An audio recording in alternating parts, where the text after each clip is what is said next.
Hello everyone, I hope कि आप सब लोग बहुत अच्छे होंगे और आने वाली पंजाब की वैकेंसीज के लिए तैयारी कर रहे होंगे। 370 क्वेश्चंस मैं आपको करवा चुकी हूँ। 371 क्वेश्चन आज हम करेंगे। तो 370 क्वेश्चन लास्ट टाइम मैंने आपसे पूछा था, तो पहले हम डिस्कस कर लेते हैं। क्वेश्चन था, with pyloric stenosis child is most likely to present with.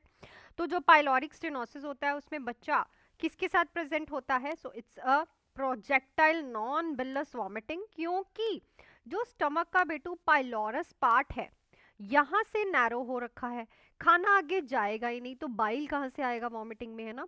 So regurgitation की वजह से जो वॉमिटिंग है वो कैसी आती है? प्रोजेक्टाइल वॉमिटिंग आती है। ठीक है, सो राइट ऑप्शन यहाँ पे जो रहेगा that is option number B. Clear? चलो नेक्स्ट क्वेश्चन पे चलते हैं। है, patient on a long term corticosteroid therapy abruptly stop the medication, which complication is most dangerous? तो patient है, लॉन्ग टर्म कॉर्टिकोस्टीरॉइड थेरेपी ले रहा है, एकदम से उसने मेडिसिन छोड़ दी। विच कॉम्प्लिकेशन जो है यहाँ पे डेंजरस हो सकती है? Osteoporosis, hyperglycaemia, adrenal insufficiency, weight gain. So it's a adrenal insufficiency. देखो, जिस भी पेशेंट को कॉर्टिकोस्टीरॉइड्स चल रहे हैं, इसका मतलब उसकी बॉडी में कॉर्टिकोस्टीरॉइड्स का लेवल कम है।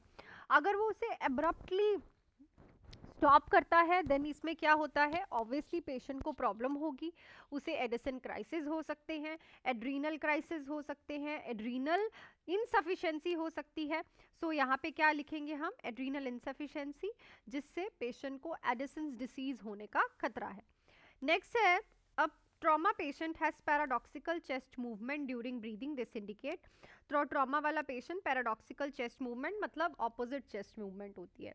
इनहेलेशन के टाइम पे चेस्ट अंदर जाती है और एक्सहेलेशन के टाइम पे चेस्ट बाहर आती है। सो ये क्या इंडिकेट करता है? Tension pneumothorax, open pneumothorax, flail chest, hemothorax. So it is a flail chest. ठीक है, सो फ्लेयल चेस्ट का ये हॉलमार्क साइन भी है, पैराडॉक्सिकल चेस्ट मूवमेंट। नेक्स्ट है, patient with diabetes has burning pain and loss of sensation in feet, this condition is due to. तो patient है diabetes वाला, उसे बर्निंग पेन हो रही है और सेंसेशंस भी उसके फीट में खत्म हो रही है। ये कंडीशन क्यों है? Peripheral vascular disease, diabetic neuropathy, Charcot joint या फिर gangrene. So it's a diabetic neuropathy, because diabetes में नर्व्स डैमेज होती हैं और इसीलिए यहाँ पे ब्लीडिंग भी ज़्यादा होती है और वूंड हीलिंग भी बहुत लेट होती है। ठीक है, सो नर्व्स के डैमेज होने की वजह से। So right option will be option number B. Next है, a women receiving magnesium sulphate for eclampsia has a respiratory rate of 10 breaths per minute, what should the nurse do first? तो magnesium sulphate चल रहा है, patient को एक्लैम्पशिया है, respiratory rate only 8 है, तो पहले क्या करोगे? सो देखो, मैग्नीशियम सल्फेट के दो टॉक्सिसिटी के साइन आपको पेपर में पूछे जाते हैं। एक तो होता है डीप टेंडन रिफ्लक्स का एब्सेंट होना, टॉक्सिसिटी साइन, और एक होता है रेस्पिरेटरी रेट का कम होना। तो ये जो रेस्पिरेटरी रेट है, it is a magnesium sulphate toxicity. क्या करोगे? Stop infusion, give calcium gluconate, increase IV fluid, check blood pressure. So यहाँ पे आप कैल्शियम ग्लूकोनेट दोगे, because calcium gluconate is an antidote of magnesium sulphate. चलो next है, patient present with weight gain, moon face, purple striae and hypertension, this suggest. तो patient है weight gain वाला, moon face है, पर्पल स्ट्रेरे है और hypertension है। ये क्या सजेस्ट करता है? एडिसन्स डिसीज, कुशिंग सिंड्रोम, फियोक्रोमोटोमा या फिर SIADH। So it is a wait gain moon face. ये हमें किस में दिखता है? कुशिंग सिंड्रोम में, जिसमें कॉर्टिजोल इज वेरी हाई। ये तब रहता है जब पेशेंट कोई बहुत लंबे समय तक स्ट्रेस में रहता है। नेक्स्ट क्वेश्चन पे चलते हैं। उससे पहले मेरे न्यू बैचेस बेटा स्टार्ट हो चुके हैं, आप लोग भी जुड़ सकते हो मेरे साथ इस नंबर पे कॉल या फिर मैसेज करके। 3 मंथ्स का बैच है जिसकी फीस रहेगी 2000 ओनली, 6 मंथ्स के बैच की फीस रहेगी ओनली 3199। सिलेक्शंस आप मेरी देख सकते हो, चाहे DHS का एग्जाम हुआ हो, चाहे बाबा फरीदकोट का हुआ हो, चाहे बच्चों के रिव्यूज हो, आप देख सकते हो बच्चों ने अपना एक्सपीरियंस भी शेयर किया हुआ है। सो ये दोनों ही बैचेस आने वाली वैकेंसीज के लिए बेस्ट है। अगर आपको क्विकली रिवीजन करनी है देन 3 मंथ्स, और अगर आपको रिविजन के साथ साथ प्रॉपरली एक अच्छे से प्रॉपर सिलेबस कवर करना है देन 6 मंथ्स। नंबर आपके पास है, आप जुड़ सकते हो। अगर आप हाउसवाइफ भी हो, अगर आप जॉब कर रहे हो, रिकॉर्डिंग्स आपको क्लासेस में मिलेंगी। सो फटाफट से ज्वाइन कर लो और साथ साथ में अच्छे से अपनी प्रिपरेशन करो। नेक्स्ट क्वेश्चन है, patient receiving enteral feeding during develop coughing dyspnea and oxygen desaturation. Enteral feeding लेते हुए पेशेंट को कफिंग हो रही है, सांस लेने में दिक्कत है, ऑक्सीजन नहीं आ रही प्रॉपरली, मोस्ट लाइकली कॉज क्या होगा? To blockage, gastric irritation, aspiration, fluid overload. So it's a aspiration. Mostly ये एस्पिरेशन की वजह से होता है जब एंट्रल फीडिंग में ये सब चीज़ें पेशेंट में दिखें।